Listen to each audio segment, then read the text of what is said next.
You don't lose yourself loudly. You lose yourself politely. You change your tone so you don't sound too much. You shrink your opinions so you don't seem difficult. You smile when you're tired, say it's fine when it isn't, and you call it maturity. You call it being calm. You call it being strong. But your body knows the truth, because the cost isn't emotional, it's biological. It's your nervous system living on high alert, always scanning, always adjusting, always trying to keep the temperature in the room comfortable for everyone else. And that's why you feel exhausted, even when nothing big happened. No crisis, no emergency, just constant self-editing. Some nights you don't cry, you don't break down, you just lie there with a heavy chest like a stone sitting where your breath should be. Not because you're weak, because you spent the whole day living according to someone else's emotional weather. Their mood became your forecast, their silence became your alarm, their approval became your oxygen. And this is where the truth gets uncomfortable. If your peace can be stolen by a message left on read, then who's driving your life? If one cold look can ruin your day, what does that say about your freedom? And if you have to perform to be loved, if you have to be smaller, softer, more agreeable just to be chosen, then be honest with yourself. Is that love? Or is it a contract you keep paying for with your self-respect? Marcus Aurelius left you a sentence that doesn't flatter you, it frees you. You have power over your mind, not outside events. That means the world doesn't get to own your inner life unless you hand it the keys. People can be inconsistent, they can misunderstand you, they can withdraw praise, ignore, approve, disapprove. But none of that should decide who you are, unless your identity is still tied to their reaction. And most people never notice when this happens. They think they're being kind, they think they're being patient, they think they're being mature. But what they're really doing is abandoning themselves in small daily ways until the self becomes a shadow that only shows up when someone else calls it. Today is not about becoming cold. It's not about cutting people off. It's about building something inside you that doesn't collapse every time the outside world shifts. Something steady, something honest, something you can breathe inside. So if you're ready to stop living on autopilot and start living with intention, subscribe to Stoic Current and take this with you as we begin. My peace is not a performance, it's a priority. At some point, without realizing it, you stopped asking yourself how you were doing. You started checking their face first. A raised eyebrow, a pause, a sigh, a slightly colder tone. And suddenly something inside you shifts. You feel the urge to explain, to apologize, to soften yourself, not because you did something wrong, but because their reaction made you doubt your right to exist comfortably in that moment. This is how it starts. You don't live by your values anymore. You live by feedback. If they seem pleased, you relax. If they seem distant, you tighten. If they withdraw, you search yourself for what to fix. Your sense of "I'm okay" no longer comes from alignment. It comes from signals, and signals change constantly. Think of it like this. Somewhere along the way, you handed the keys of your inner house to someone else. You didn't mean to. You trusted them. Now they don't have to break in. They just walk around, rearrange the furniture, decide what stays, what's too loud, what's inconvenient. And over time, you start calling that arrangement your personality. I guess I'm just sensitive. I guess I'm too much. I guess I should be more understanding. But that's not your personality. That's adaptation. Epictetus was blunt about this. No one is free who is not master of himself. Freedom to the Stoics was never about doing whatever you want. It was about not being ruled by what's outside you. And when your identity depends on reactions you don't control, you're not free, you're vigilant. Modern psychology has a name for this: external locus of identity. It means your sense of self is anchored outside your body, in tone, shifts, in validation, in approval, in being needed. So your nervous system stays alert, scanning for cues, trying to predict how safe it is to be yourself. And here's what most people misunderstand. This didn't start because you were weak. It started because you were trying to survive. Very early on, you learned a simple equation. Praise meant safety. Silence meant danger. Approval meant connection. Disappointment meant loss. So you became good at reading rooms, good at adjusting, good at becoming what was required. And for a while, it worked. It kept you included. It kept you loved. But what protected you back then is now quietly costing you your center. Because every time you override your own truth to maintain connection, you send yourself a message. My presence is conditional. My worth depends on their mood. My identity is negotiable. That's the root. Not weakness. Fear of abandonment. So you stay agreeable longer than you want. You tolerate confusion. You explain yourself past the point of dignity. You accept subtle disrespect just to avoid the threat of distance. And the more you do this, the harder it becomes to feel solid inside. You're always waiting for permission to relax. This is why being alone can feel strange at first. Not lonely, undefined. Because when no one is reacting to you, there's no mirror telling you who to be. And that silence can feel unsettling if you've outsourced your identity for years. But that silence is also where your self begins to return. Here's a simple practice. Tonight or sometime this week, write this sentence and finish it honestly. I notice I outsource my identity when... List 5 situations. 5 moments where you check their reaction before checking yourself. 5 places where you abandon your own signal to follow someone else's. Don't judge it, just notice it, then finish with one line. The truth I avoid is, that line matters more than you think. Because awareness is the first act of self-ownership. You can't reclaim what you refuse to see. And here's the shift to carry with you. You don't need permission to exist as you are. You don't need consensus to be valid. You don't need approval to be real. People can respond however they want. They can like you, misunderstand you, project onto you, pull away. That's their business. Your business is definition. You define yourself. Others can only witness. Say this quietly to yourself, not as a performance but as a decision. I define myself. Others can only witness. Emotional hunger is one of the most invisible forms of control because it doesn't look like control at all. It looks like you just care. It looks like you just want reassurance. It looks like you just want to be understood. But watch how your body reacts when you don't get it. One compliment and you feel light again, almost high. One cold reply and your chest tightens. One small sign of approval and you start moving faster, giving more, trying harder.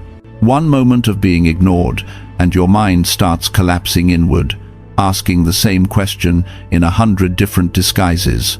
What did I do wrong? That's hunger. And when you're hungry, you become predictable. Predictability makes you easy to influence. People don't have to hurt you to control you. They just have to notice what you crave and withhold it. A delayed response becomes a leash. A vague message becomes a hook. A shift in tone becomes a warning sign that sends you back into performance mode. You start dancing for a reward that was never guaranteed. Not because you're foolish, but because your nervous system has learned that attention equals safety and withdrawal equals danger. Here's the metaphor that exposes it. Emotional hunger is like wearing a collar with a hidden cord. The cord doesn't even have to be pulled hard. Someone only needs to touch the right spot and you tighten it yourself. You squeeze your own peace, you sabotage your own steadiness. You start bargaining with your dignity because your mind believes relief is outside you. And the most painful part is that the person holding the power might not even know they're holding it. The cord is attached to your need, not their intention. Seneca warned about this kind of inner dependence long before anyone talked about psychology. He wrote that we are often enslaved not by chains but by our own attachments, by what we fear losing and what we crave gaining. The Stoic idea is simple and brutal. The more you need something external to stabilize your inner world, the more fragile you become. Because externals are unstable by nature, people are inconsistent, moods change, attention fades, praise is offered, then withheld. And if your emotional well-being depends on a supply that can be interrupted at any moment, you will live in cycles. High when you're affirmed, low when you're forgotten, motivated when you're noticed, hollow when you're not. Modern psychology explains why this grip feels so hard to break. The brain gets addicted fastest, not to consistent rewards, but to variable rewards. The unpredictable kind, the maybe, the almost, the sometimes. It's the same mechanism that keeps people scrolling, checking, waiting, hoping. When love, attention, or reassurance arrives randomly, your mind starts chasing the next hit. It doesn't just want connection, it wants relief. And relief becomes the drug. So you overthink, you reread messages, you interpret silence, you try to decode tone like it's scripture. You tell yourself you're seeking clarity, but your body is really seeking comfort. And here's the deeper truth. You're not just someone who likes being praised. You're someone who is trying to fill a gap with praise. The gap is the feeling that you're not enough unless someone confirms it. That's why the smallest gestures can move you so much. A compliment doesn't just feel nice, it feels like permission to breathe. A lack of response doesn't just feel neutral, it feels like a verdict. Emotional hunger turns other people into judges and your mind into a courtroom that never rests. This is how the loop forms.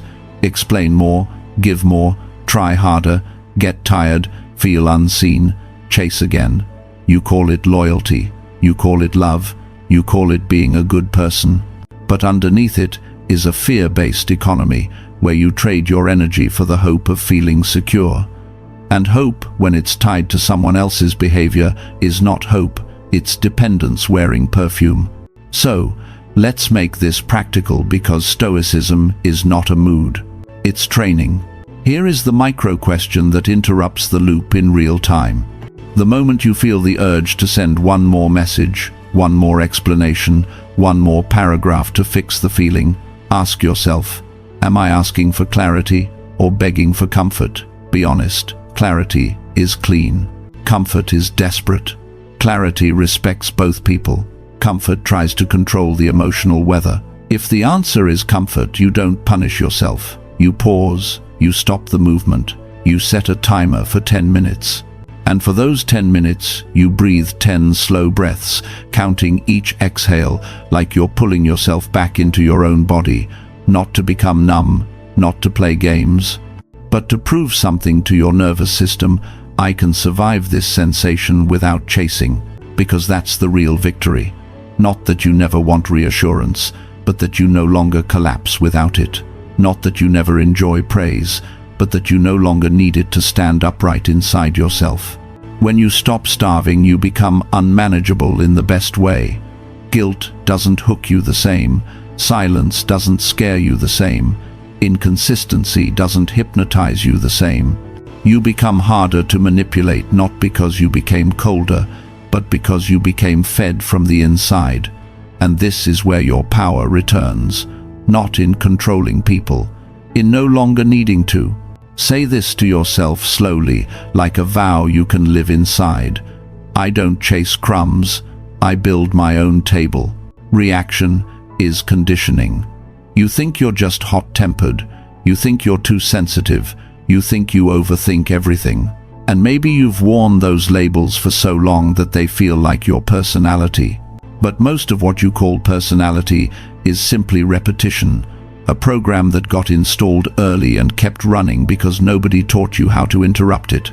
Look closely at the pattern. A stimulus hits, a tone, a look, a short reply. Someone dismisses you. Someone delays. Someone criticizes you. Then the reaction fires before you even realize it. You say something sharp. You shut down. You over-explain. You spiral in your mind. And later, when the adrenaline fades, the regret arrives. Then the self-blame. Why am I like this? Why can't I just be calm? Why do I always ruin things? And because that shame is uncomfortable, You try to escape it by promising you'll do better next time. But next time comes, the same trigger appears, and the loop runs again. That loop isn't proof that you're broken, it's proof that you're trained. Here's the metaphor. Reaction is a path in a forest. The first time you walk it, it's light. The grass still stands. The branches still resist. But the more you walk the same route, the more the path becomes carved into the ground. Eventually, you don't even choose it.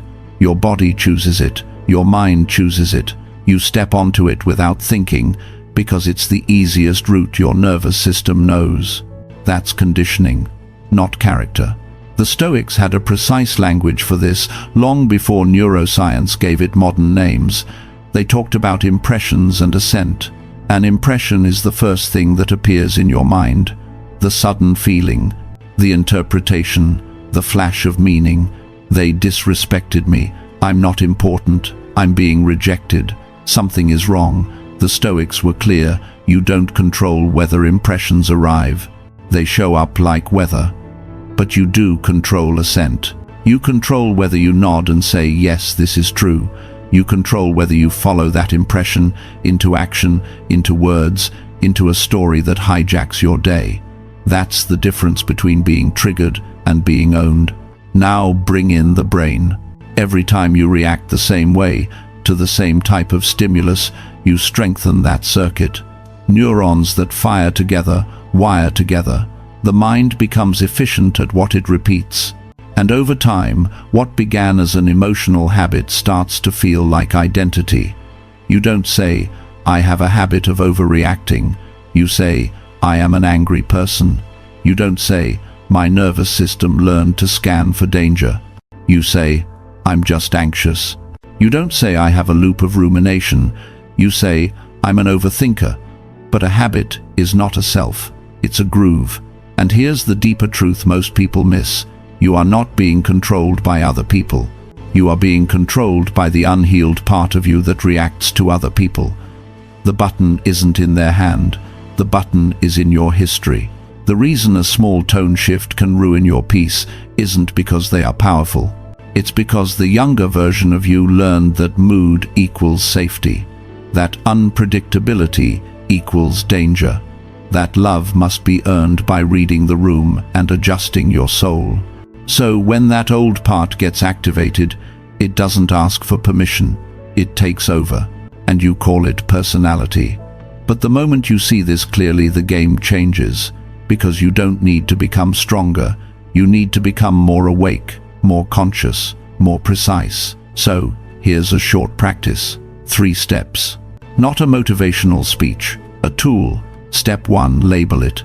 The instant you feel the surge, the heat, the tightness, the urge to defend, the urge to explain, say, inside your mind, this is a trigger, that's it.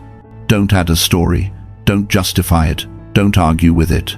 Just name it, because naming creates distance, and distance creates choice. Step 2, change the breath. Exhale longer than you inhale by 2 seconds.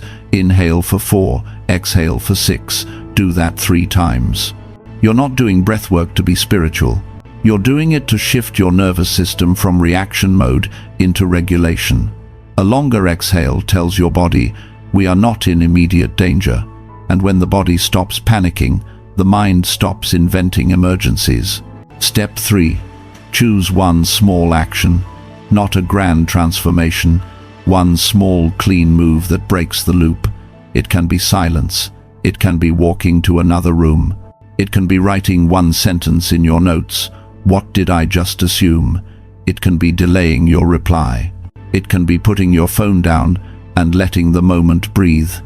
The point is not to suppress yourself. The point is to stop feeding the groove, because every time you interrupt the pattern, you weaken the path. Every time you pause before you assent, you reclaim a piece of your freedom.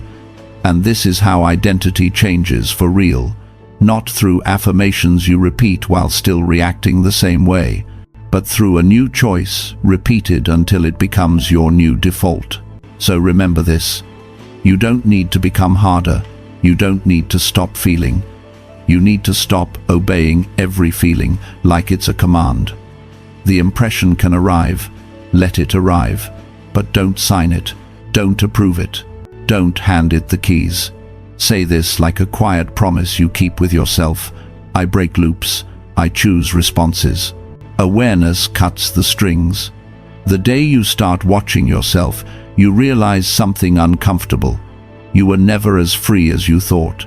Not because someone chained you, but because you kept handing them invisible access.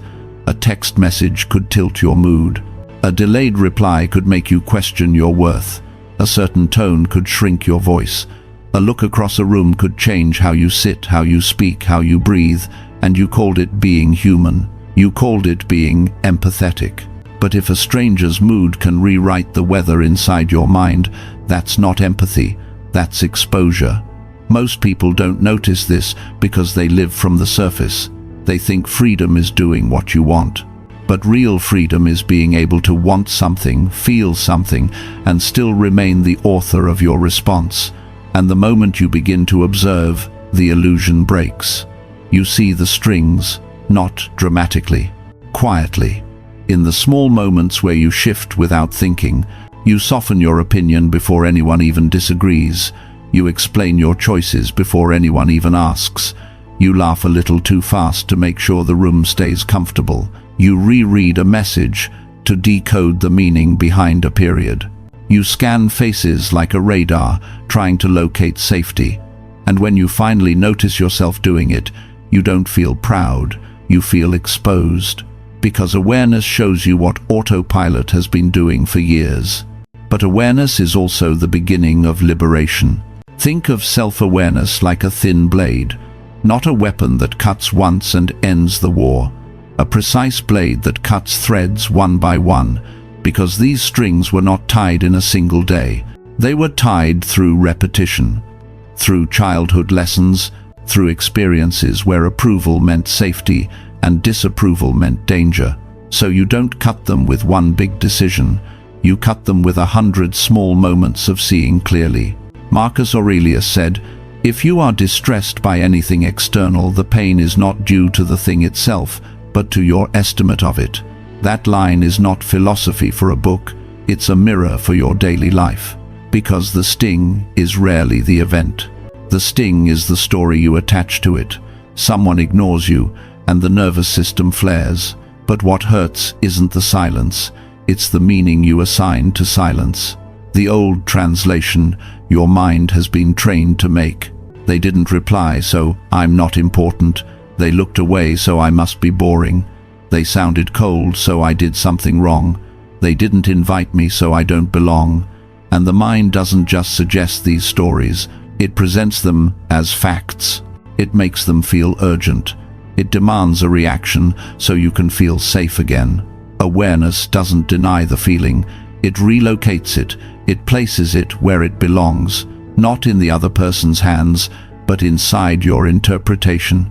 When someone overlooks you, the raw pain underneath is often simple and ancient. I'm not enough. I'm not chosen. I'm not lovable. I don't matter. That's the wound. And what most people do is they try to heal the wound by controlling the outside world. They chase reassurance. They seek clarity. They overgive. They over-explain. They perform until they're exhausted. But awareness does something radically different. It turns the light inward and says, wait, what am I telling myself right now? This is where the strings start to loosen. Because once you can see the story, you can challenge it, not with fake positivity, with precision. Here's what it looks like in real time. You feel the pull, the urge to check your phone again, the urge to send another message, the urge to explain yourself to fix the discomfort. And instead of obeying the urge, you pause and observe. You say, this is my nervous system searching for safety. This is the old loop asking me to perform. This is my mind writing a story because it hates uncertainty. And in that moment, you create space. Not a huge space, a breath-sized space. But that breath is the doorway to sovereignty. Now take it into a simple practice. Open a journal or open a note and write one sentence. When they did X, I told myself the story that, be specific. When they didn't reply for 4 hours, I told myself the story that I'm not important. When they criticized my decision, I told myself the story that I'm incompetent. When they seemed distant, I told myself the story that I'm about to be abandoned. Then, do the second step. Write 2 alternative stories that are less dramatic but more honest. Not excuses, possibilities. They didn't reply because they were busy, overwhelmed, or simply not glued to their phone. Their criticism might reflect their own anxiety, not my worth. Their distance might be about their internal world, not my value.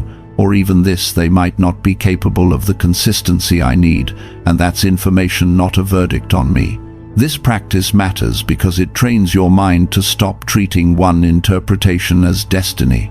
It trains you to hold reality with more humility. And humility is power. Because arrogance is not just thinking you're better. Arrogance is thinking your first story is always true. And as you do this, something subtle happens. You begin to separate yourself from the storm. You still feel things. You still notice the sting, but you don't collapse into it. You don't become it. You watch it. This is the deepest shift of all. You are not your reactions. You are the awareness beneath them. The presence that notices, the witness that chooses, the part of you that can say, a storm is passing through, but I am not the storm. So hold this affirmation like a quiet anchor, not something you shout, something you practice. I am the one who watches. I am not the storm. Respond, don't react. You don't win by reacting louder. You don't win by proving you're more hurt, more offended, more intense. That's not strength, that's just volume. You win by responding with accuracy. The world trains you on speed. Faster replies, faster opinions, faster defenses, faster explanations. It rewards whoever can fire back first, whoever can stay on, whoever can keep up. But Stoicism doesn't train you on speed, it trains you on delay, on the ability to create distance between what happens and what you become.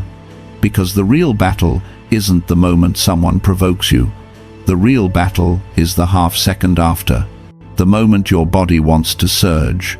The moment your mind wants to write a story. The moment your ego wants to protect itself by striking back, or pleading, or collapsing, or over-explaining. That moment is where your life is decided, not by big events, by small repeated choices. Reaction is overflow. It's water spilling everywhere, flooding the room, damaging what it touches. Response is water guided through a channel. Same water, same force, but directed, clean, controlled, useful. Reaction is your nervous system driving. Response is your values driving. And here's the truth. Most people resist you. Don't become calm by trying to be calm. You become calm by practicing one skill, pausing. Viktor Frankl said there is a space between stimulus and response, and in that space is your power and your freedom. The Stoics said the same thing in their own language. They spoke of impressions and assent. An impression appears, a sensation rises, a thought enters, but you decide whether you agree with it, whether you feed it, whether you let it become action. That decision is self-mastery.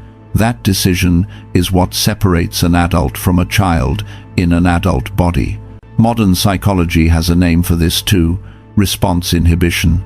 It's one of the core executive functions of emotional maturity, the capacity to feel an impulse and not obey it, to experience heat and not set the house on fire, to be triggered and still choose your behavior like a person who respects themselves. But you'll notice something. The hardest part is not the pause itself. The hardest part is what the pause forces you to face. Many people fear silence because silence feels like abandonment.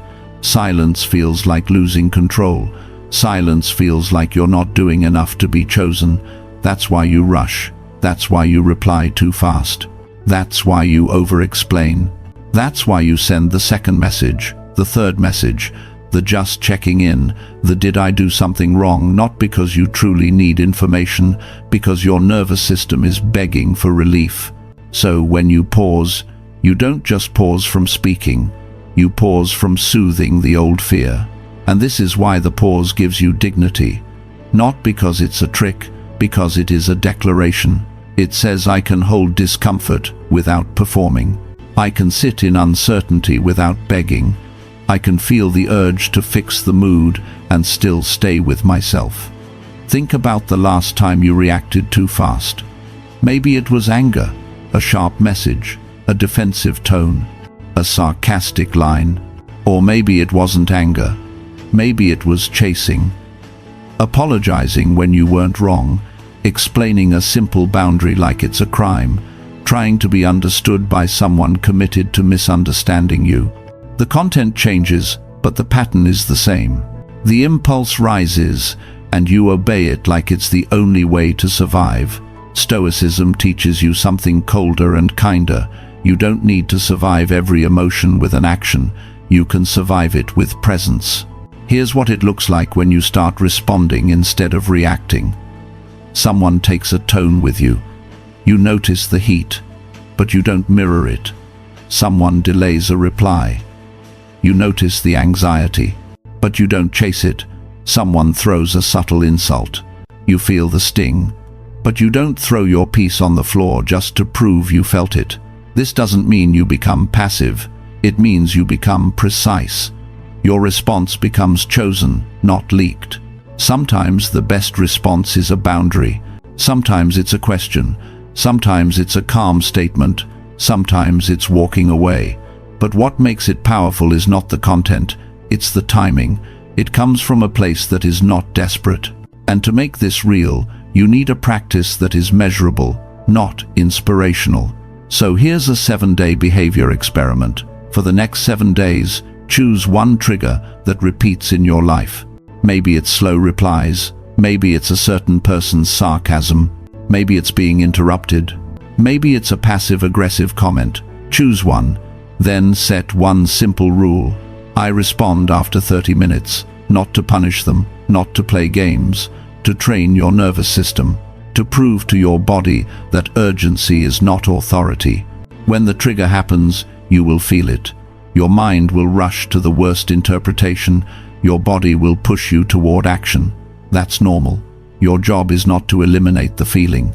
Your job is to delay the behavior. Set a timer if you need to. Put your phone down. Walk to another room. Take a slow breath and make your exhale 2 seconds longer than your inhale. Let your body learn that nothing collapses if you don't react immediately. Then after 30 minutes, check in with yourself and write one line. What percentage has the peak intensity dropped? You'll be surprised. Not because the world changed, because the chemistry moved through. What felt like a command was just a wave. And in that moment, you're no longer a person ruled by mood. You're becoming someone with the discipline of peace. That discipline is not coldness, it's leadership. It's you leading you. So let this be your affirmation, not as a slogan, but as a practice you return to. In the heat, I pause, I choose, I lead myself. The power of silence. You over-explain because you're trying to manage a feeling you don't want to sit with. The feeling that someone might misunderstand you. The feeling that someone might judge you unfairly.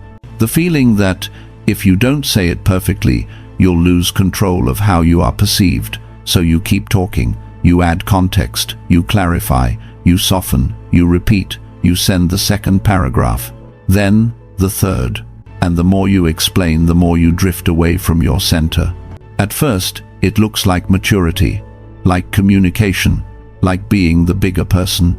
But under it, there is often something quieter: anxiety. A nervous system that believes safety comes from being understood. A nervous system that believes if someone is displeased, you must immediately fix it. And that's why over-explaining is exhausting. It's not just words, it's submission disguised as clarity. Because the moment you start performing for understanding, you hand the steering wheel to the other person's interpretation. You start shaping your truth around their mood. You start bargaining with their perception, and you slowly forget that you are allowed to be misread. This is why silence is power, not dramatic silence, Not silent treatment, not withdrawal meant to punish, but silence with dignity, silence with intention, silence as a boundary. Think of sovereign silence like a locked door, not because you hate the world, not because you're bitter, but because you decide who has access. A locked door is not cruelty, it is order. It is a signal that says, I am not an open house for everyone's emotions.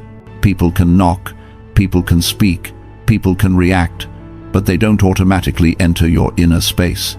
The Stoics never taught silence out of fear. They taught silence as self-respect. Seneca warned about scattering yourself. He wrote about how a person who is everywhere is nowhere. And that doesn't just apply to your schedule, it applies to your words, your energy, your attention.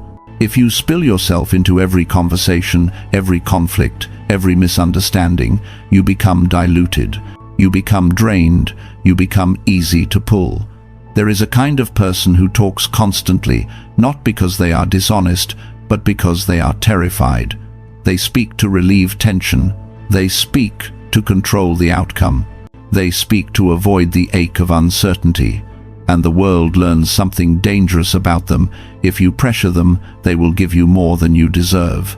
More information, more access, more emotional labor, more explanation than the moment requires. Silence reverses that. Silence says, I can feel discomfort without filling it. I can tolerate someone's confusion without turning it into my emergency. I can let a wrong interpretation exist without chasing it down like a fire. I can let them think what they think while I remain who I am. And here's what you may not realize sometimes: over-explaining doesn't even convince anyone. It just exposes you. It shows what you fear. It shows what you want. It gives the other person more material to twist, more angles to attack, more openings to exploit. Silence closes those openings not with hostility but with authority. This is what makes silence therapeutic. It returns power to you. When you stop explaining, you stop negotiating your worth. When you stop defending every boundary, you stop acting like you owe people an argument to exist. When you let your no stand alone, you teach your nervous system a new truth. You are safe, even when someone is disappointed. And yes, in the beginning, silence will feel unnatural. It will feel like you're doing something wrong. Your mind will panic and say, if I don't respond right now, they'll leave. Your old conditioning will whisper, if I don't fix this, I'll be punished. But that's not wisdom speaking, that's history speaking. Silence is where you learn the difference. Because the moment you hold your tongue, you create a pause. And in that pause, you reclaim your life. So, here is a simple micro-ritual you can practice immediately. It's called the 3-second silence. The next time someone says something that hooks you, something passive-aggressive, something disrespectful, something that pressures you, do nothing for 3 seconds. Don't smile to smooth it over. Don't rush to defend. Don't rush to be agreeable. Just breathe and let your eyes stay calm. 3 seconds feels small, but it changes the entire power dynamic, not because you're manipulating them, but because you're interrupting your own impulse to perform. Then, if you need to speak, speak with minimalism. 1 sentence, clean, controlled, a sentence that doesn't beg. You can say, I hear you, I'll think about it. Notice how that sentence does not open an argument. It does not invite a debate. It does not require you to prove yourself. It simply declares that you are not reactive property. You are a person with a mind, with time, with agency. And sometimes, the best silence is not followed by words at all. Sometimes the most dignified response is to leave the conversation physically or emotionally, not in anger, not in drama, but in clarity. You don't stay in rooms that demand you abandon yourself. Silence is also how you stop feeding unnecessary conflict. Some people provoke because they want your energy, they want your explanation, they want your emotional heat. Your silence starves that pattern. It makes you unhookable, it makes you unpullable. And this is the quiet secret. The more you respect your words, the more others respect your presence. So let this land as your closing truth for this chapter. The right silence at the right moment makes you impossible to drag into someone else's chaos, not because you don't feel, but because you refuse to leak your power. Hold this affirmation not like a quote, but like a posture. My silence is not absence, it's authority. The art of being misunderstood. When you finally become calm, people will call you cold. When you finally create a boundary, people will call you selfish. When you stop explaining, they will say, you changed. And at first that accusation stings because part of you still believes your job is to be understood. Your job is to be approved. Your job is to keep the emotional weather of the room pleasant, even if it costs you your spine. Here is the shock most people never prepare for. Sometimes they don't want to understand you. They want you manageable. They want the old version of you back, the version that apologized quickly, the version that overgave, the version that translated their mixed signals into hope, the version that could be pulled with one frown, one delayed reply, one shift in tone. And when you stop being that person, it doesn't just confuse them, it threatens the role they assigned you. Because many relationships are not built on love, they're built on positioning, built on who bends first, built on who absorbs discomfort, built on who carries the emotional labor while the other person stays unbothered. So when you step out of that arrangement, they call it something ugly. They label your growth as arrogance. They label your peace as indifference. Not because it's true, but because labeling is how they try to pull you back into the old contract. Imagine you've been living on a stage for years, performing a version of yourself that keeps the audience comfortable, smiling at the right moments, explaining the plot to make sure nobody feels tension, rewriting your lines so you don't offend anyone. And then one day you walk off the stage. No speech, no dramatic exit. You just step into the dark, into your real life. The audience panics, not because they miss you as a human, but because they lost their power to judge you in real time. They lost their front row seat to your self-doubt. They lost the ability to clap when you behave and boo when you don't. And this is why misunderstanding often gets louder right after you choose yourself. It's the noise that tries to drag you back into performance. Stoicism gives you a brutal, clean truth here. Marcus Aurelius reminds us that reputation is outside your control. Other people's interpretations are not yours to manage. Their tongues, their opinions, their stories, these are external events. And the moment you make your peace dependent on those externals, you are no longer living, you are negotiating.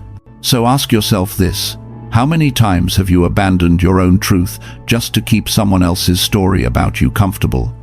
There's a psychological layer to this too. People project. They take their own fear, their own insecurity, their own guilt, and they paste it onto your calm. When you become quiet, they say you're angry because they can't tolerate not knowing where they stand. When you become firm, they say you're selfish because your boundary forces them to face their entitlement. When you stop chasing, they say you don't care because your detachment exposes their need for control. That projection is not information about you, it's information about them. But your nervous system doesn't always know that. If you grew up having to explain your existence to be accepted, then misunderstanding feels dangerous. It triggers the old survival script. If they misunderstand me, I will be rejected. If they are upset, I must fix it. If I don't clarify, I will lose love. So you chase clarity, you chase closure, you chase the perfect sentence that will finally make them see you correctly. And this is where you must become honest. Sometimes you're not chasing clarity, you're chasing comfort. You're addicted to being understood because being misunderstood used to mean punishment. It used to mean silence in the house, withdrawal, coldness, abandonment. So now, as an adult, you try to control perception the way you used to control survival. But truth does not need public relations. Reality does not need a press release. A centered life does not require constant clarification. This is the art you are learning, letting people be wrong about you without making it your problem. That doesn't mean you never communicate. It means you stop performing for approval. It means you stop entering every misunderstanding like it's a courtroom where you must prove you deserve respect. It means you stop correcting every story because you realize something powerful.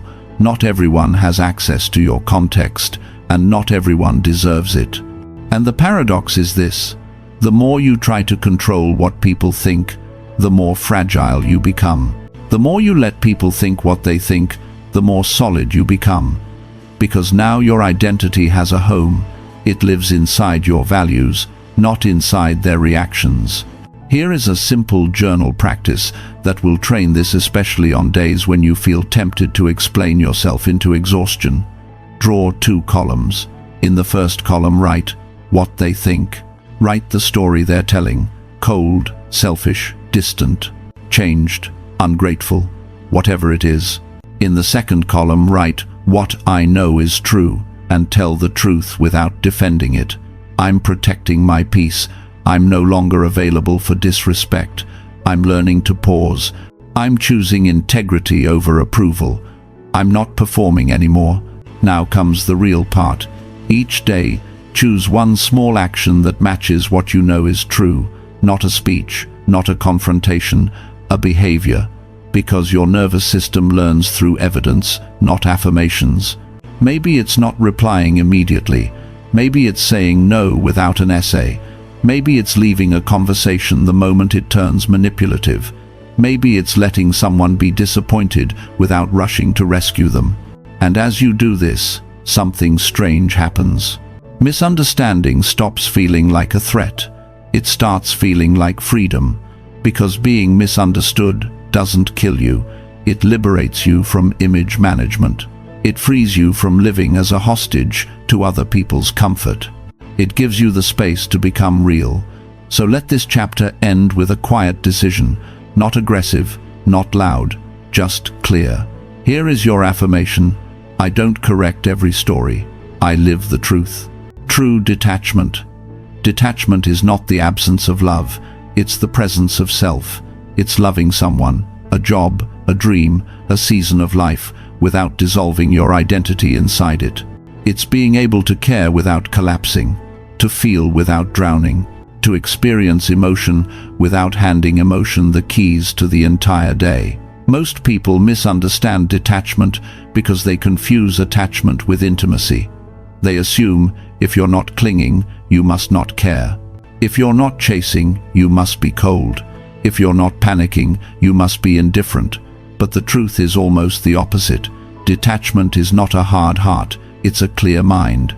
You still feel things. You just don't let feelings become your ruler. Think about it like this. Detachment is a glove for the mind.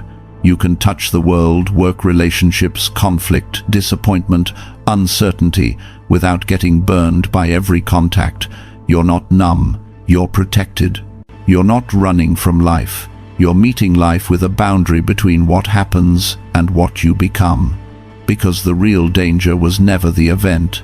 It was what the event started rewriting inside you.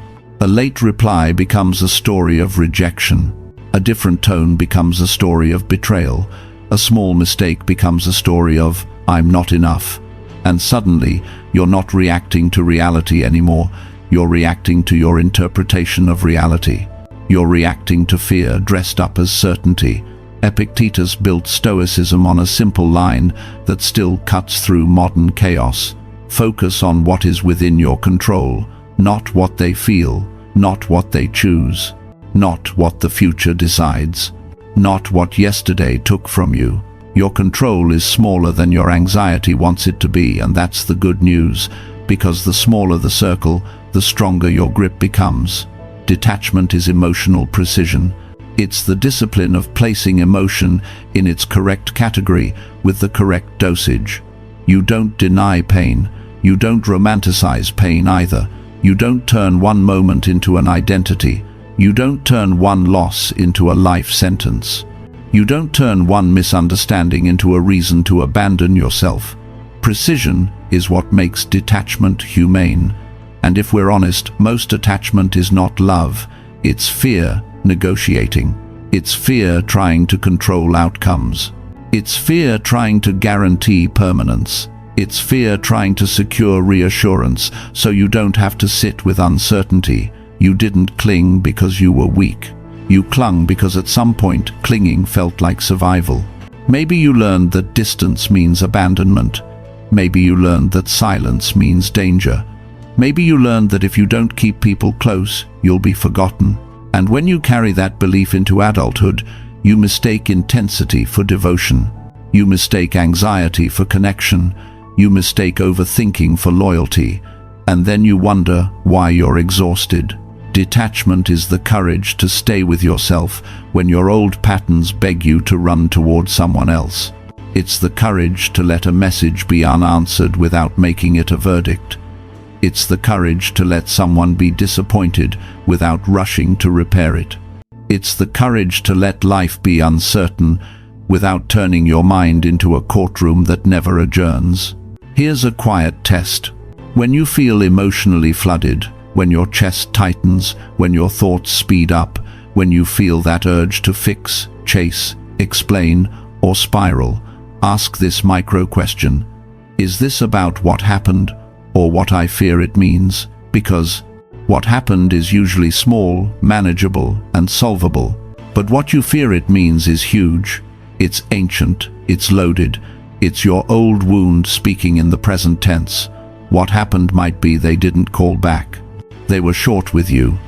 A plan changed. You didn't get the result you wanted. What I fear it means becomes, I'm not valued. I'm replaceable. I'm not safe. I'm going to be alone. I'll never get what I want. It always ends like this. And now you see the difference. One is an event, the other is an identity attack. When it's meaning not the event that's hurting you, do this next step. Write one sentence, I can survive this meaning. Not because the meaning is true, but because your nervous system needs to feel capable again. It needs to stop acting like this moment is fatal. It needs proof that you do not collapse every time uncertainty enters the room. I can survive the meaning that I'm not chosen. I can survive the meaning that I'm misunderstood. I can survive the meaning that I made a mistake. I can survive the meaning that someone is upset with me. I can survive the meaning that life is changing.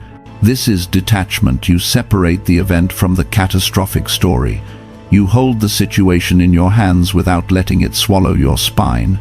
And here's what people don't expect. When you practice true detachment, you become more loving, not less. Because you stop loving from panic. You stop loving from need. You stop loving as a transaction, I'll be good if you stay. You start loving from wholeness. Detachment does not close your heart. It opens your eyes. It lets you see what is real without begging it to be different. It lets you choose wisely instead of clinging blindly. So let this be your closing truth for this chapter. You are not trying to become cold. You are trying to become free. Free enough to care without losing yourself. Free enough to feel without being ruled.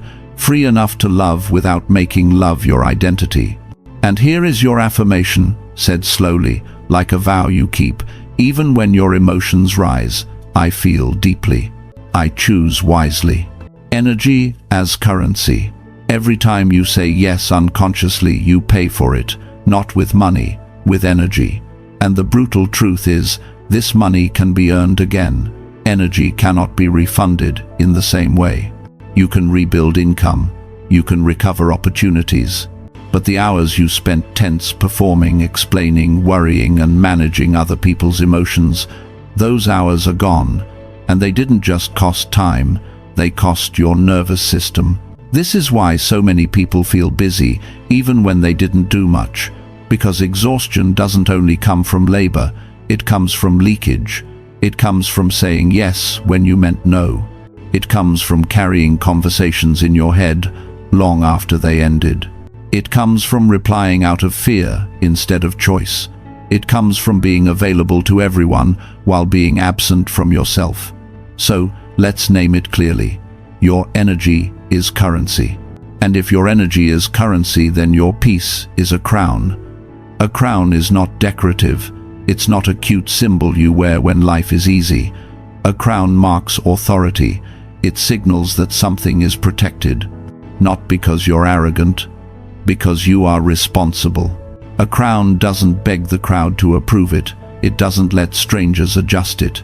It doesn't let critics decide if it should stay on your head, and your peace works the same way. If anyone can touch it, move it, shake it, steal it with a tone, a look, a delayed reply, a passive comment, then you don't have peace. You have a temporary mood that depends on permission.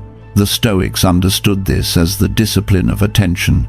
They knew attention was not just focus, it was life force. Marcus Aurelius wrote about guarding the mind like a city under siege.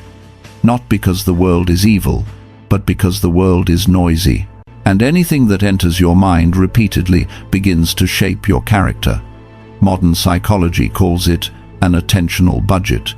You wake up with a limited amount of mental bandwidth, a limited amount of emotional regulation, a limited amount of clarity. When you spend that budget on drama, you pay interest, you lose sleep, you lose patience, you lose self-respect, you lose the ability to do the work that actually builds your future. And here's the uncomfortable part. A lot of drama isn't forced on you, it's invited by your habits. You don't answer that message immediately because it's urgent. You answer it because you're anxious. You don't join that conversation because it matters. You join it because you don't want to be misjudged. You don't say yes because you believe in it. You say yes because you fear what no might cost you. But this is the Stoic reframe. Every yes is an investment decision. Investing in resentment is a loss. Investing in gossip is a loss. Investing in people who drain you is a loss. Investing in proving yourself to those who keep moving the goalpost is a loss. It might feel productive because it's emotional motion, but it's not progress, it's spending. And the return is almost always negative. On the other hand, investing in virtue is profit. Investing in your craft is profit. Investing in sleep training, reading, solitude, prayer, journaling, deep work, honest relationships, clean boundaries, these things pay you back. They compound. They don't just make you feel better, they make you more capable, more stable, more decisive, more free. This is why you can work hard all day and still feel calm, but you can do almost nothing and feel destroyed. Because the difference is not the amount of activity, it's the quality of what you spent yourself on. Most people think they're tired because they do too much. But often you're tired because your energy has been spending itself in places that never asked for permission, places that feel like obligation, places that feel like emotional debt, places that require you to be someone else so you can be kept. So let me say it in a way you can't unsee. You are not poor in money, you are poor in energy. And the moment you realize that your entire strategy changes, you stop asking, can I afford this? And you start asking, does this deserve my attention?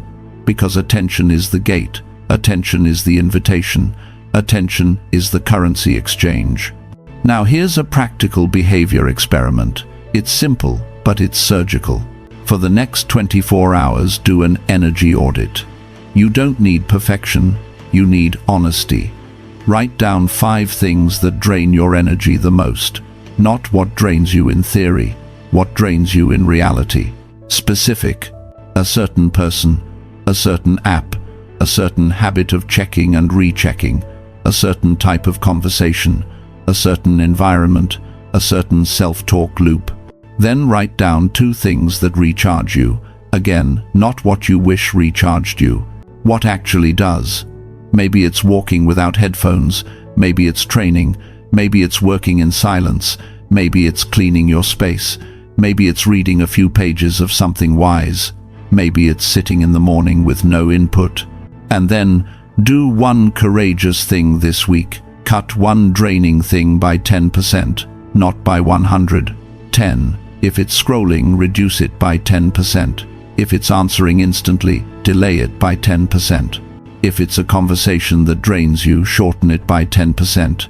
You're not trying to become a monk overnight. You're training yourself to become a guardian. Because adulthood is not just paying bills. Adulthood is knowing the price of peace. And if you don't put a price on your peace, the world will put a discount on it.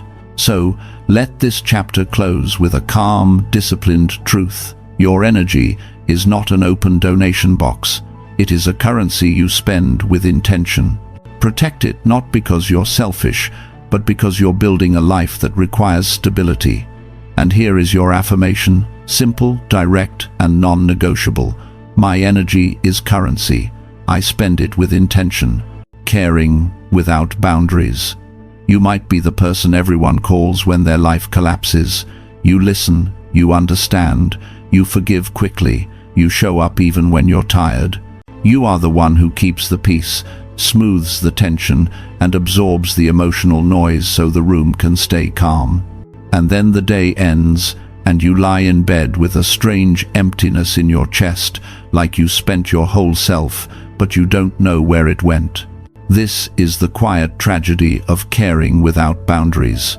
At first it looks like love, it looks like maturity, it looks like being a good person, but over time it becomes something else. Caring turns into self-erasure. You become so focused on holding everyone together that you slowly disappear from your own life. Here is the metaphor that exposes it. You become a bottomless bucket. People keep pouring their needs into you, and you keep scooping your energy out to meet them, but the bucket never fills. Not because you're not giving enough, because there is no bottom. And a bottomless bucket doesn't become full by trying harder. It becomes full by becoming whole. The Stoics never confused virtue with infinite sacrifice. Virtue is not martyrdom. Virtue is right action toward the right people at the right time, in the right measure for the right reason. Justice without wisdom becomes cruelty. Compassion without wisdom becomes self-destruction. Even generosity, when it is driven by fear, becomes a form of dishonesty because you are giving to purchase safety, not because you freely choose it. So, let's speak the sentence most people need, but rarely hear. Compassion without boundaries becomes self-betrayal. And self-betrayal has a cost. It teaches others that you will always adjust. It trains them to bring you their chaos because you will carry it. It teaches them that your time is flexible, your needs are negotiable, and your exhaustion is irrelevant, not because they are evil, because you taught them quietly with repetition. Now, if you're honest, the root is usually not love, it is fear. Many people don't overgive because they are kind. They overgive because they are afraid to be left, afraid to be disliked, afraid to be replaced, afraid that if they stop being useful, they will stop being wanted. So they become the understanding one, the strong one, the easy one, the one who says, "It's okay," while their nervous system is screaming that it isn't. This is why you forgive too fast. This is why you explain yourself too much. This is why you help people who keep repeating the same crisis with no effort to change, because the helping isn't purely about them. It's also an attempt to control abandonment.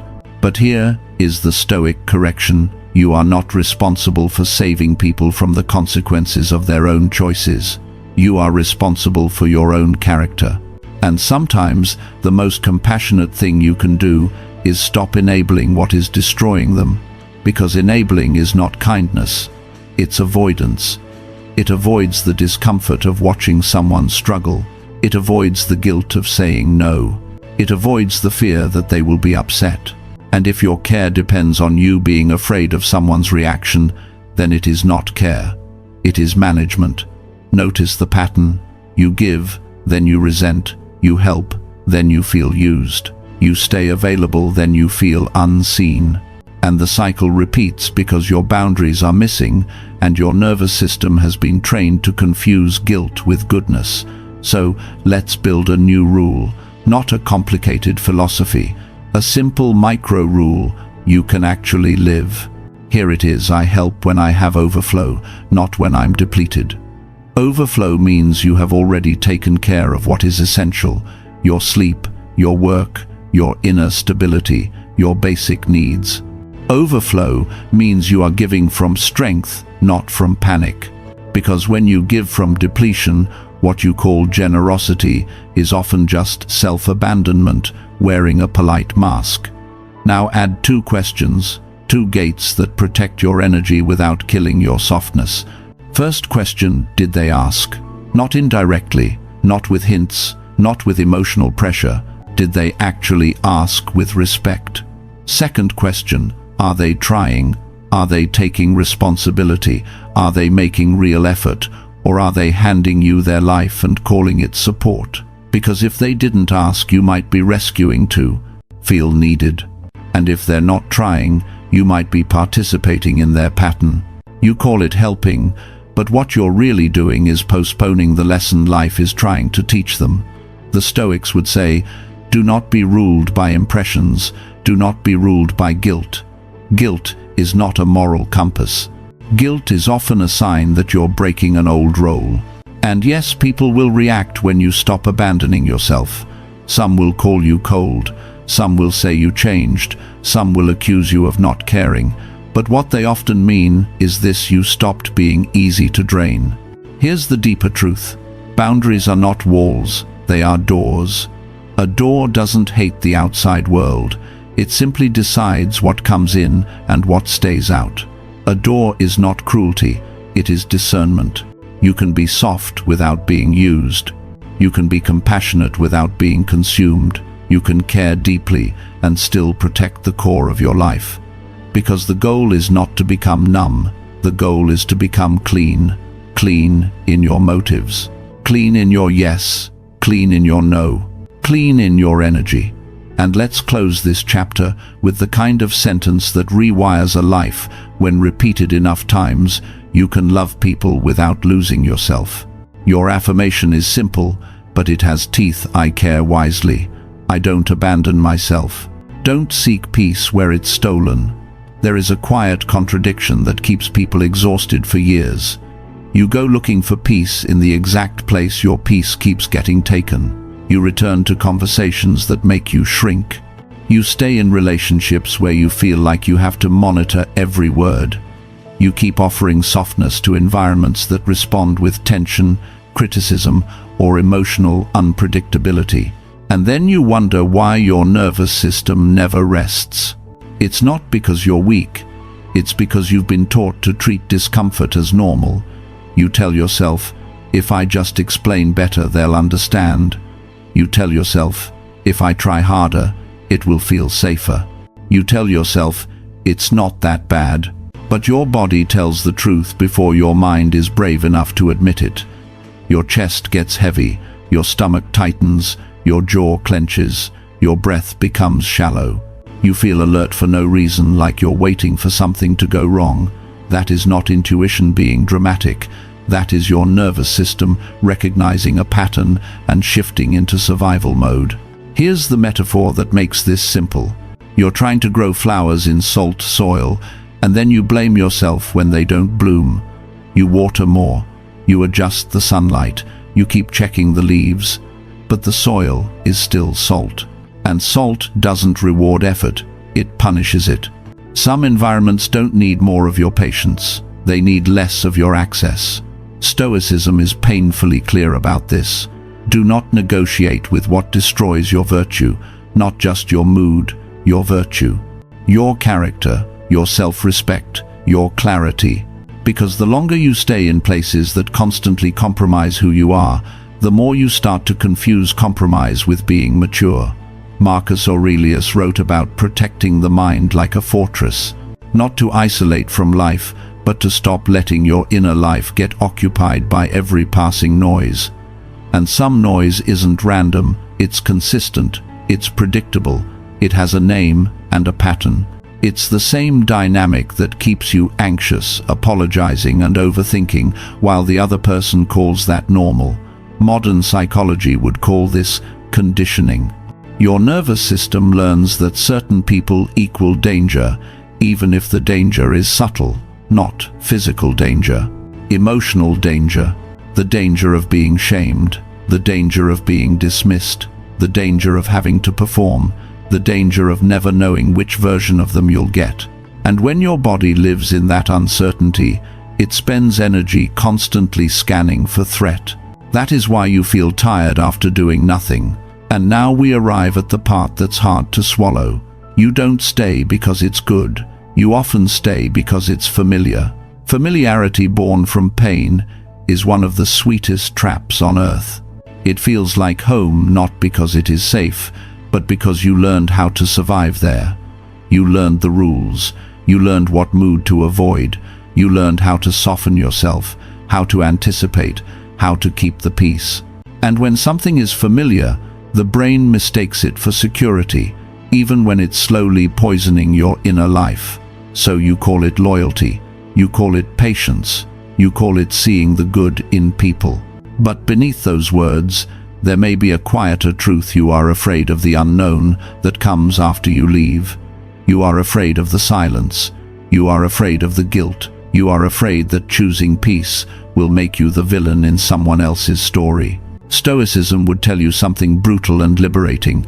You are not responsible for someone's comfort with your boundaries. You are responsible for your integrity. Peace is not something you beg for. Peace is something you protect. And protection sometimes looks like distance.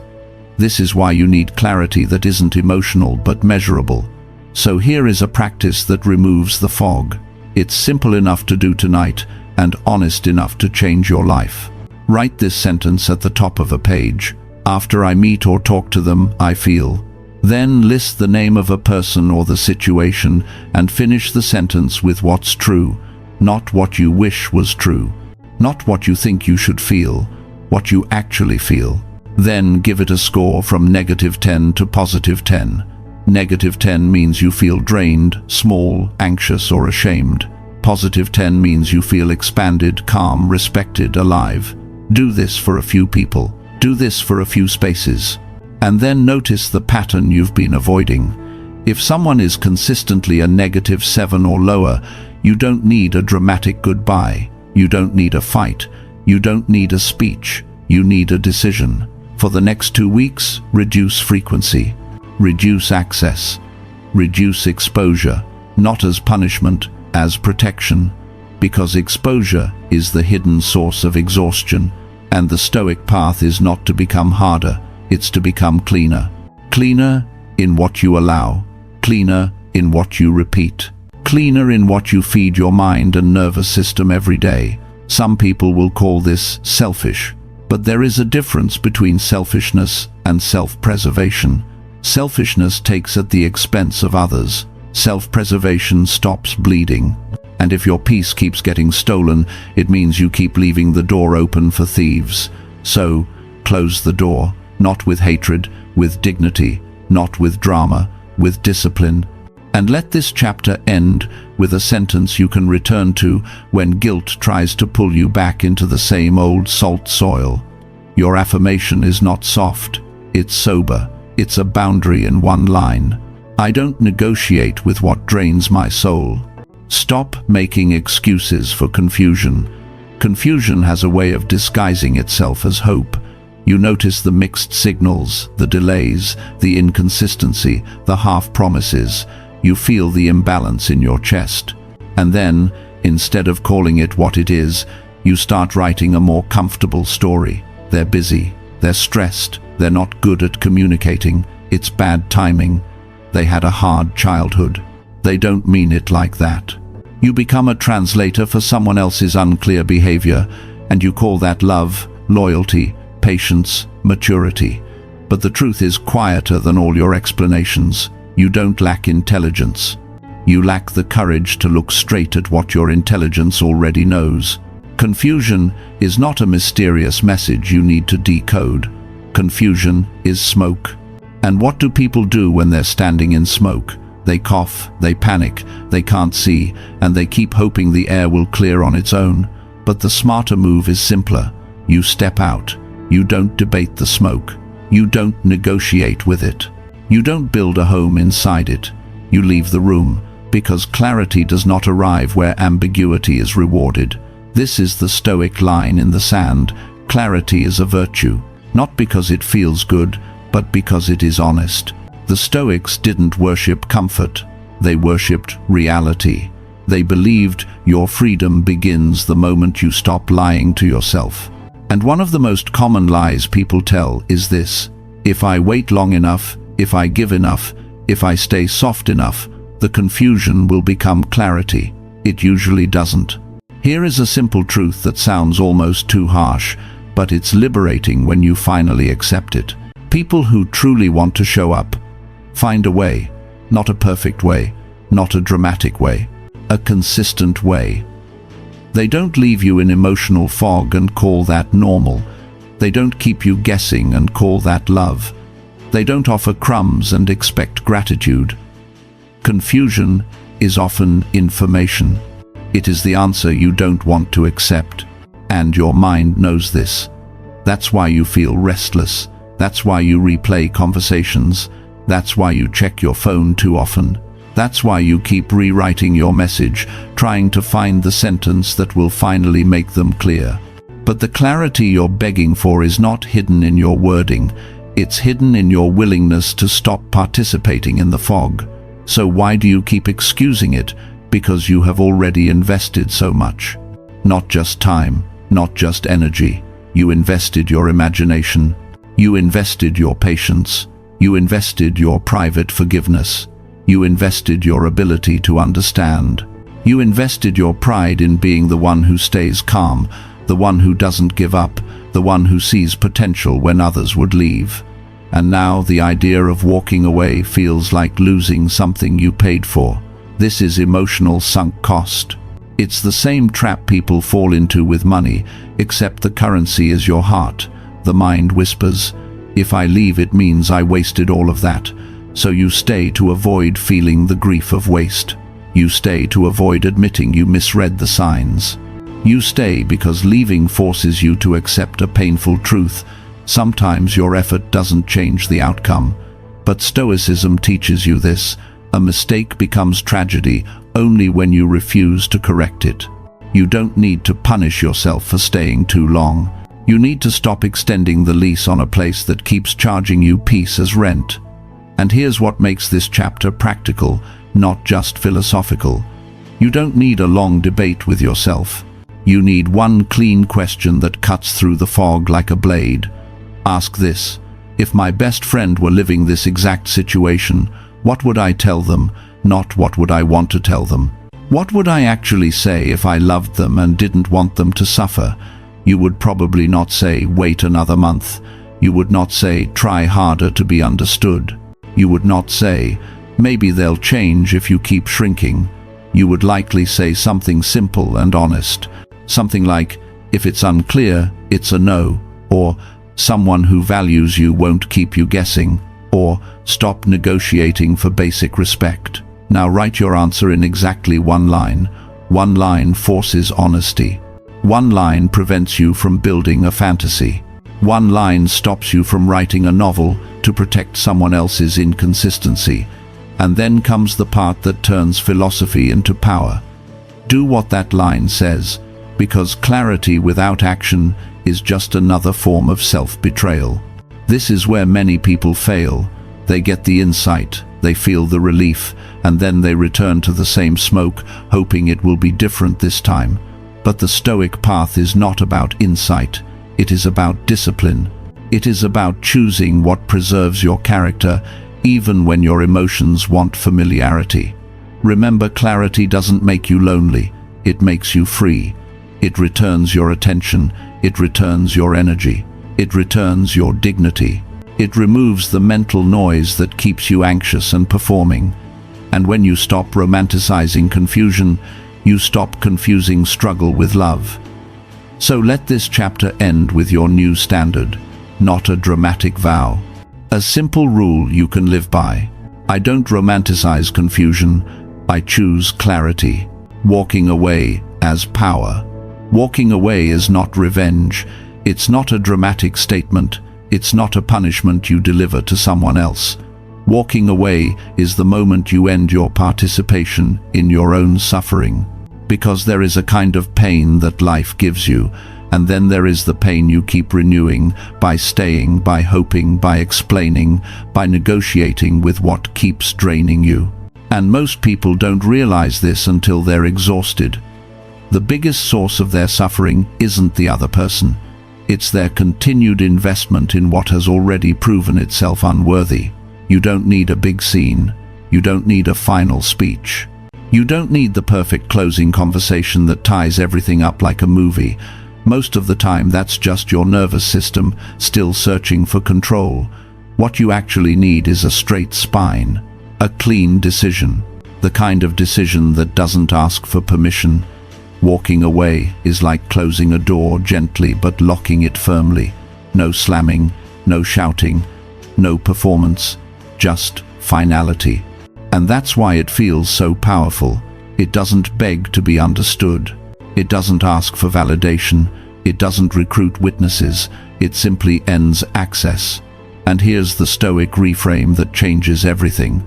Real power is not in winning arguments. It's in not needing the argument at all. It's in being so grounded in your own values that you don't feel forced to prove yourself to people who are committed to misunderstanding you. Seneca wrote about courage as freedom, not the kind of courage that charges into conflict, the quieter kind, the kind that can walk away from what tempts your ego, the kind that refuses to trade dignity for temporary relief. Because let's be honest, a lot of the time, you don't stay because it's good. You stay because your ego wants to be the one who finally fixes it.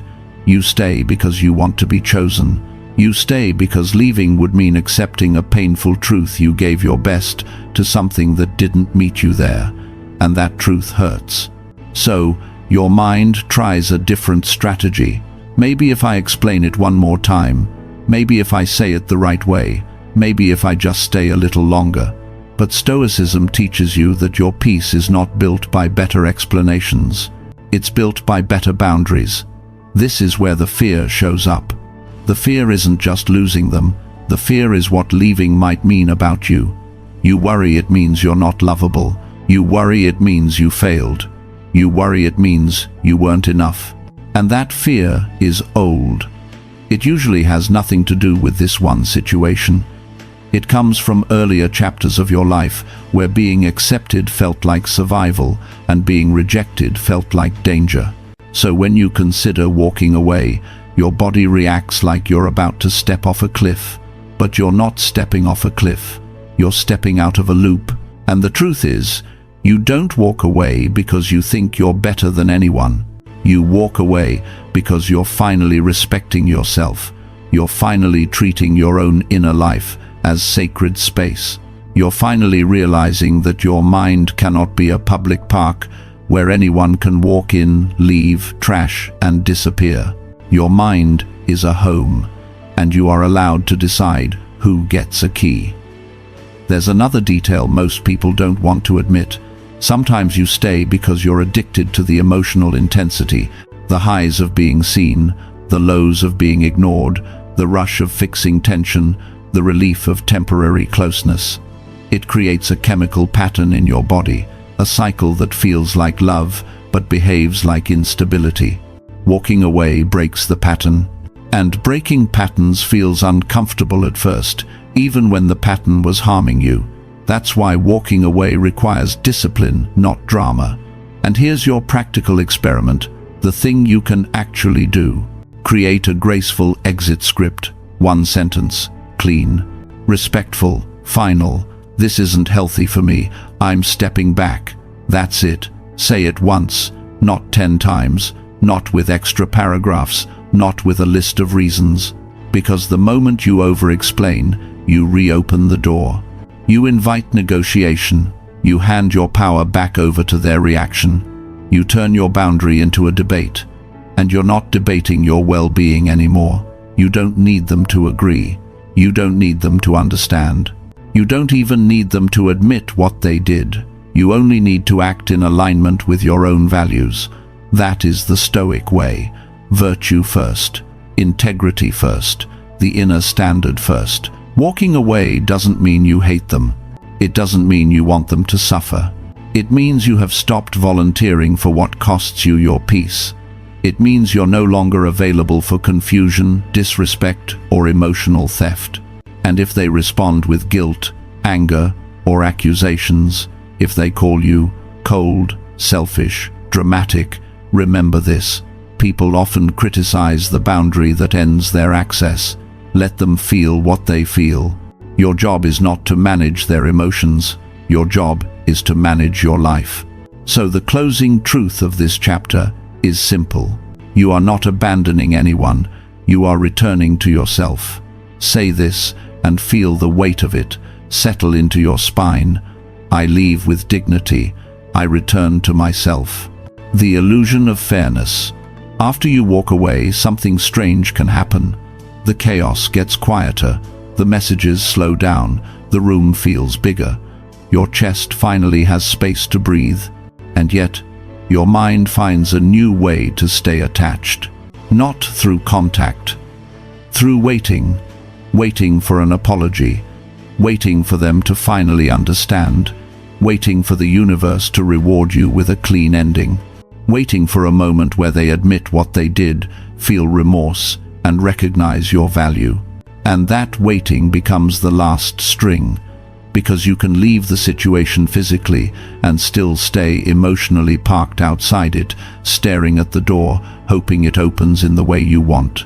This is the illusion of fairness, the belief that if you did the right thing, if you loved sincerely, if you stayed patient, then life owes you a satisfying conclusion.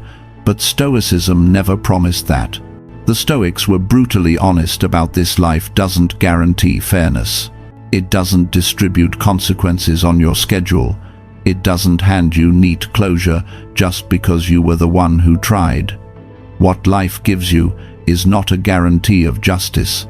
It gives you a chance to live with virtue anyway. It gives you a chance to keep your character clean even when the world is messy. So, if you've walked away and you still feel haunted, ask yourself what you're really waiting for.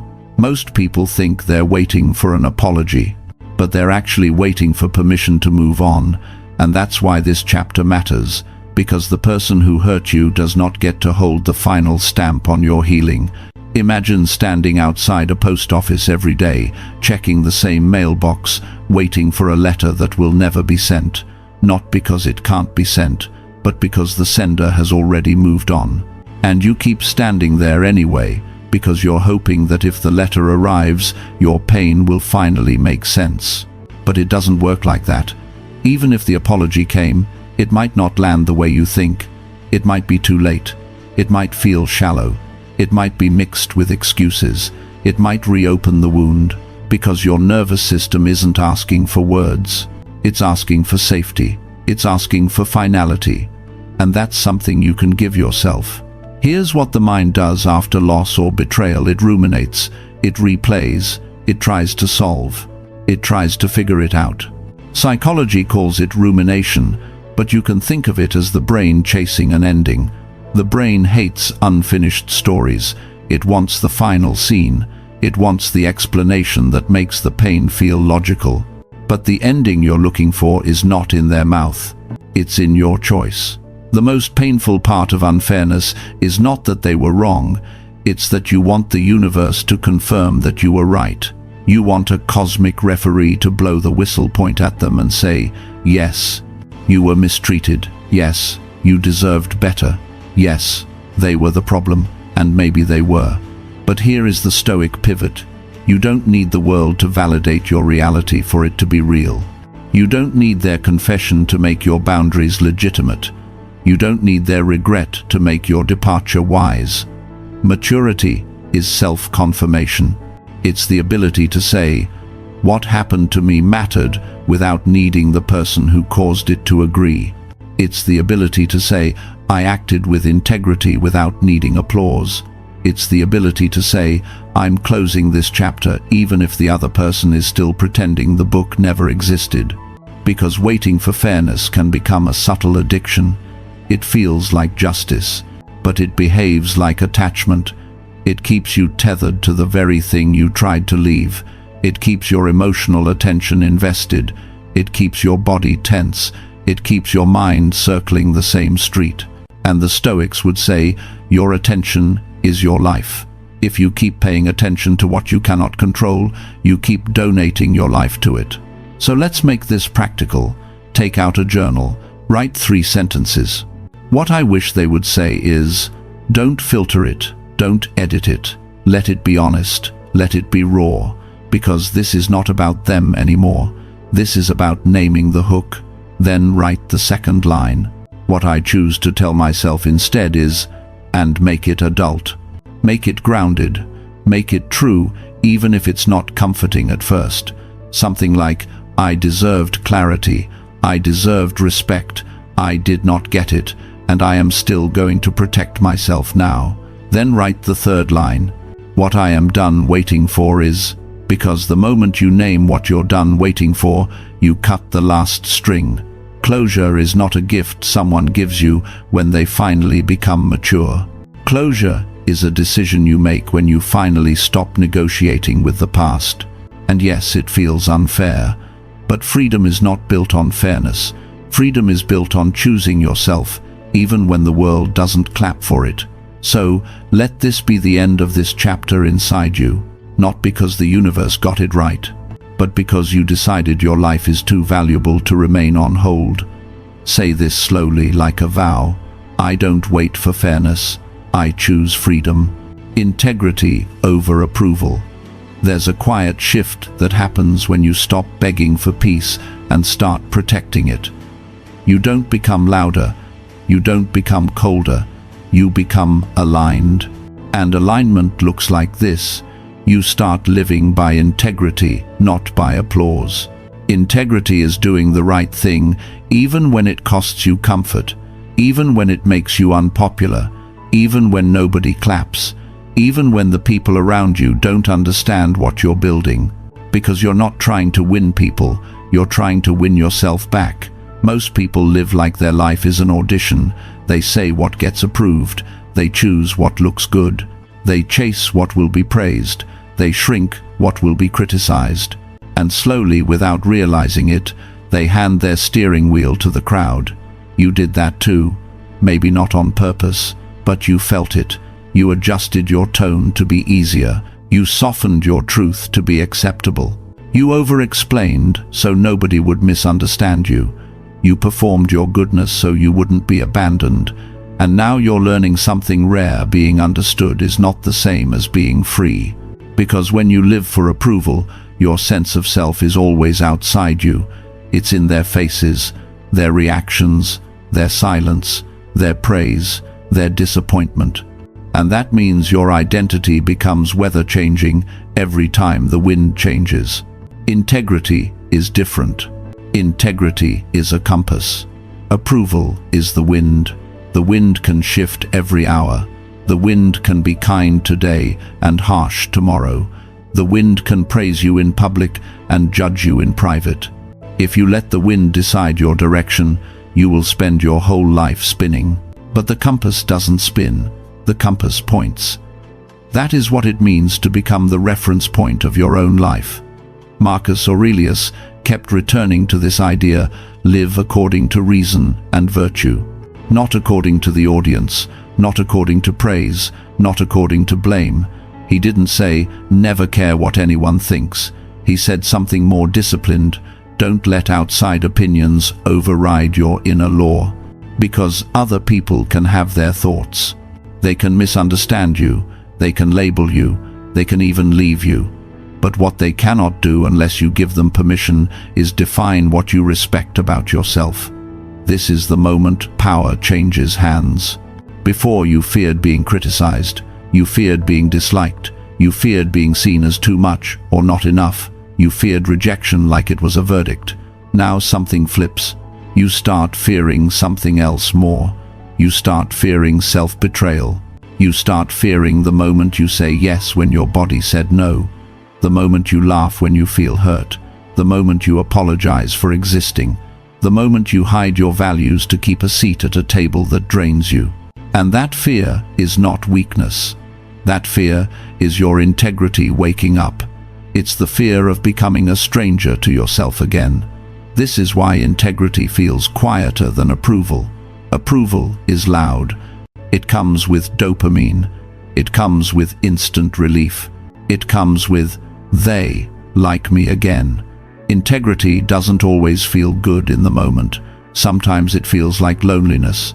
Sometimes it feels like silence. Sometimes it feels like walking away while your chest is still shaking. But it builds something. Approval never builds self-respect.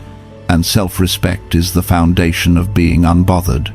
Because when you respect yourself, you stop needing to chase people for proof that you're worthy. You stop negotiating your boundaries. You stop auditioning for love. You stop shaping your identity around someone else's mood. You become stable, not because life gets stable, but because your inner authority does. Now let's make this practical, because Stoicism is not just philosophy, it is training. Here is your micro-commitment for the morning. 1 sentence, 1 decision. Today I will do 1 thing that matches my values, not 5 things. Not a dramatic transformation, 1 thing. Maybe it's telling the truth kindly instead of staying silent out of fear. Maybe it's working on your craft even when nobody is watching. Maybe it's not checking your phone for validation the moment you wake up. Maybe it's ending a conversation when it turns disrespectful. Maybe it's keeping your promise to yourself, sleep training, prayer, study, boundaries, whatever your values actually are. And then at night before you close the day, write 1 line. Today, I kept integrity by, keep it small, keep it honest. Because you're not trying to be perfect, you're trying to be consistent. You're trying to build a life where your word to yourself means something, where your standards don't change based on who's watching. That's how you stop living as a social mirror. That's how you stop outsourcing your worth. That's how you become someone who doesn't need to be understood to stay steady, someone who doesn't need permission to be peaceful, someone who doesn't need applause to continue. And the deeper truth is this: when you choose integrity over approval, you stop being easy to control. Because control works on people who crave validation. Control works on people who fear rejection more than they respect themselves. But when you respect yourself, manipulation has nothing to grab. So, if you've been waiting for the world to approve of your growth, let that go. The world is not the judge of your inner life. You are. Say it like a vow, not to impress anyone, to anchor yourself. I choose integrity. I don't audition for love. Living as an emotional puppet. Let's do a short flashback, not to shame you, not to reopen old wounds, just to close the loop with honesty. There was a version of you that lived like a weather vane. You didn't choose your mood. You waited for someone else to choose it for you. A delayed reply could ruin your afternoon. A scene with no response could hijack your mind. A slight change in tone could make you start apologizing for things you didn't even do. You learned to scan faces the way people scan traffic. Is it safe? Is it tense? Do I need to fix something? Do I need to shrink? Do I need to be funnier, softer, more agreeable, less honest? You adjusted your tone to be easier to digest. You swallowed your opinions to keep the peace. You edited your truth so nobody would leave. You guessed what people wanted, and you delivered it before they even asked. And when you were exhausted, you called it maturity. That was you. But it's not you anymore.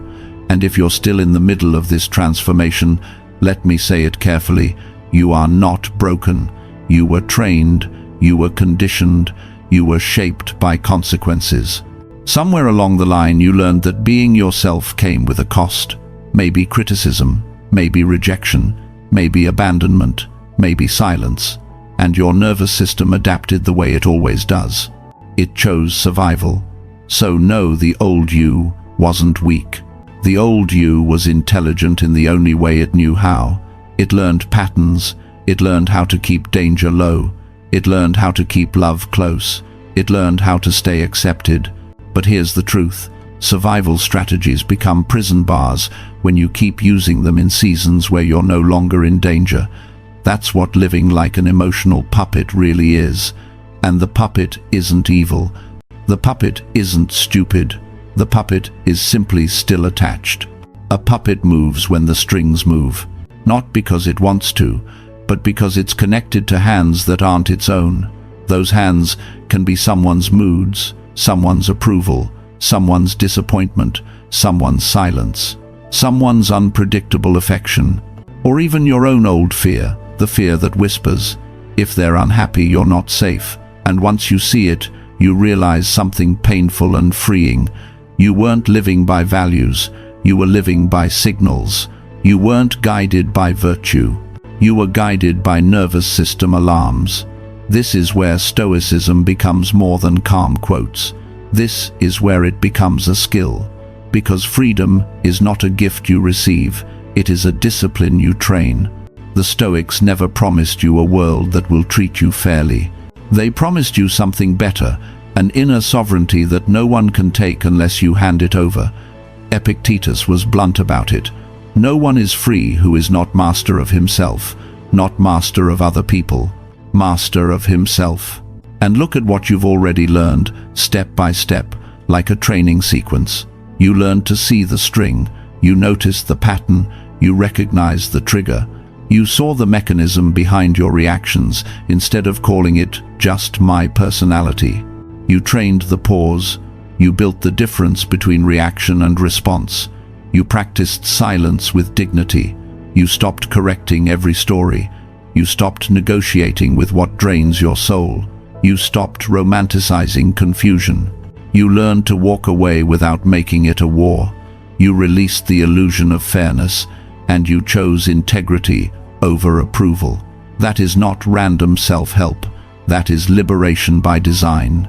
Now here's the deeper part, the part that keeps people stuck. If they skip it, you don't need to hate the old version of you to become a new one. You don't need to insult your past to upgrade your future. In fact, one of the most sovereign things you can do is to look back at your old self and feel something rare, gratitude without attachment. Because the old you did what it had to do. It kept you functioning. It kept you connected. It kept you alive emotionally when you didn't have the tools to protect yourself any other way. So don't spit on that version of you. Honor it. But don't live there, because you're not in survival mode anymore. Or at least you don't have to be. And if your environment still pulls you into survival mode, that's information. That's not a reason to shrink again. It's a reason to choose differently. This is the difference between surviving and living. Surviving is managing other people's emotions so you don't feel threatened. Living is managing your own mind so you don't feel owned. So here's the micro question for this chapter. Simple but sharp. When you feel that old, pull the urge to over-explain, to chase, to prove, to fix, ask yourself, what would the old me do here? And then without judgment answer it. The old you would panic. The old you would send the extra message. The old you would apologize too fast. The old you would replay the conversation. The old you would try to earn safety. Then ask the second question, the one that changes the outcome. What will the sovereign me do instead? And answer that too. The sovereign you pauses. The sovereign you breathes. The sovereign you doesn't beg for comfort. The sovereign you chooses clarity. The sovereign you protects energy like currency. The sovereign you speaks less and means more. The sovereign you walks away when it's unhealthy. The sovereign you does not audition for love. That is the upgrade. You are not betraying your past. You are completing it. You are taking the lessons, keeping the strength, and removing the chains. So, let this chapter land like a quiet vow. You don't have to become someone else. You just have to stop being pulled. Say it with calm authority. I honor who I was. I live as who I'm becoming. Nothing and nobody can affect you. If you look back now, calmly and without judgment, you can see that this was never a collection of tricks to feel better. It was a slow reassembly of yourself. You began from exhaustion, the kind that comes from pleasing, from adjusting your tone, shrinking your truth, reading the room before reading yourself, and calling that adaptation being mature. Then you saw the deeper cut. You had outsourced your identity, letting reactions, moods, and silences from the outside world decide who you were allowed to be inside. From there, you recognized the hunger underneath the craving for validation that acted like a chain, because anyone who controlled approval could control you. You learned that your reactions were not proof of weakness, but conditioning programs repeated so often they felt like personality. Awareness entered as the first real break in that loop, not by force but by clarity, showing you that you are not the reaction, but the one who notices it. You trained the pause and learned to respond instead of react, discovering that power lives in delay, not in speed. You practiced silence, not as withdrawal, but as dignity, the kind that keeps you centered instead of scattered. You accepted being misunderstood and stopped managing every story about you, realizing that peace disappears the moment you try to control perception. You reframed detachment as emotional precision, not coldness, the ability to feel without drowning. You began treating energy as currency, seeing clearly that you weren't exhausted from doing too much, but from leaking yourself into places that never asked permission. You learned that caring without boundaries becomes self-erasure, and that virtue is not endless giving but right action in right measure. You stopped seeking peace in places that stole.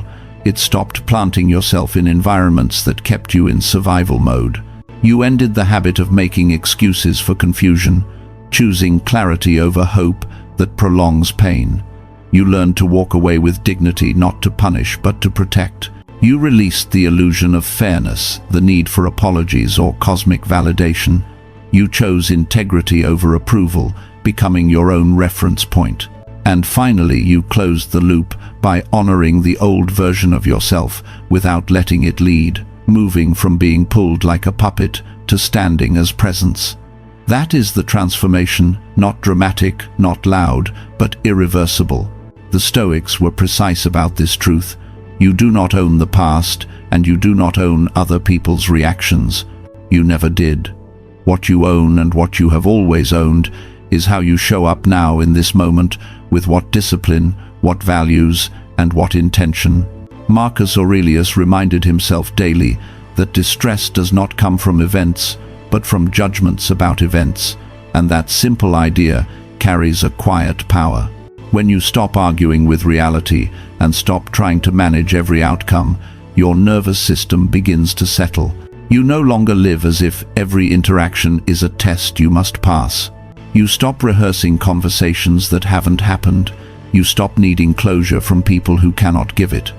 You begin to live from the inside out, guided by reason and virtue, rather than approval and fear. This is not indifference, this is maturity. When nothing and nobody can affect you, it does not mean nothing touches you. It means nothing owns you. You still feel disappointment, but it doesn't define you. You still feel anger, but it doesn't drive your actions. You still feel love, but it doesn't erase your boundaries. You become someone who can experience emotion without being dragged by it, someone who can listen without surrendering authority over their inner life. This is what the Stoics meant by inner freedom, not a wall against the world, but a structure strong enough that the world can move around you without collapsing your center. You stop asking how to make people understand you and start asking how to remain aligned with yourself. And that shift, subtle as it sounds, changes the entire direction of a life. From this place, peace stops being something you chase and becomes something you guard. It becomes a crown, not decorative, but functional marking where authority truly lives. You don't hand it to chaos because chaos is loud. You don't give it away because someone is disappointed. You don't bargain with it to avoid discomfort. You understand its value now, and value changes behavior. You choose conversations differently. You choose commitments differently. You choose silence, response, and departure with intention rather than impulse.